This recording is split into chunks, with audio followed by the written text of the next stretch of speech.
Hi எல்லோரும் எப்படி இருக்கீங்க? இன்றைக்கி வெயில் ரொம்ப நல்லா காஞ்சது. எல்லாத்தையும் எடுத்து காய வச்சுட்டு இருந்தேன். அப்படியே அங்கவை சங்கவையும் தூக்கி வெளியில் வச்சாச்சு. அவங்க அம்மாவுக்கு தான் ஒன்றும் புரியல, இங்கே என்ன நடக்குதுன்னு சொல்லி பார்த்துட்டு இருந்தது. பின்னாடி அதோட எனிமியும் வந்து குழந்தைங்கள பார்த்துட்டு இருந்ததுன்னு ஒரே கோவமாக இருந்தது. சரிம்மா, குழந்தைங்கள பத்திரமா பார்த்துக்கோன்னு சொல்லிட்டு விட்டுட்டு வந்துட்டேன். வீட்டில் கொஞ்சம் அன்னாச்சி பழம் இருந்தது, எனக்கு கேசரி சாப்பிடணும் போல் இருந்தது. அதை ரெடி பண்ணிகிட்டு இருந்தேன். அன்னாச்சி பழத்தை பொடியாக நறுக்கிட்டு கொஞ்சமாக லெமன் சாரம், 2 ஸ்பூன் சர்க்கரை, ஒரு பிஞ்ச் உப்பு போட்டு நல்லா மிக்ஸ் பண்ணி 10 நிமிஷம் ஊற வச்சிடலாம். அதுக்கப்புறம் வந்து ரவையை வந்து நெய்யில் நல்லா வறுத்து எடுத்துக்கிட்டேன். 1 கப் அளவுக்கு ரவை எடுத்துருக்கேன். அதை நல்லா வறுத்து எடுத்து வச்சுட்டு அதே பேனில் வந்து கொஞ்சமாக நெய் சேர்த்துட்டு திரும்ப வந்து பைனாப்பிளையும் நல்லா வந்து வதக்கி எடுத்துக்கலாம். நல்லா வதங்கினதுக்கப்புறம் 1 கப் ரவைக்கு 3 கப் அளவுக்கு தண்ணி சேர்த்துட்டு நல்லா கொதிச்சதுக்கப்புறம் இனிப்பு வந்து நம்ம விருப்பத்துக்கு ஏற்ற மாதிரி சேர்த்துக்கலாம். இனிப்பும் சேர்த்துட்டு 2 ஏலக்காவும் தட்டி போட்டிருக்கேன்.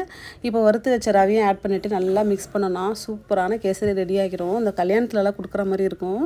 கொஞ்சமாக வந்து திராட்சையை வந்து நெய்யில் வதக்கி போட்டுட்டேன். ரொம்ப டேஸ்ட்டாக இருந்தது, பார்க்குறதுக்கே கலர்ஃபுல்லாக இருந்தது. நான் கலருக்கு வேறு எதுவுமே ஆட் பண்ணலை. வீடியோ பிடிச்சதை மறக்காமல் லைக் பண்ணி ஷேர் பண்ணுங்கள். தேங்க்ஸ் ஃபார் வாட்சிங். பை.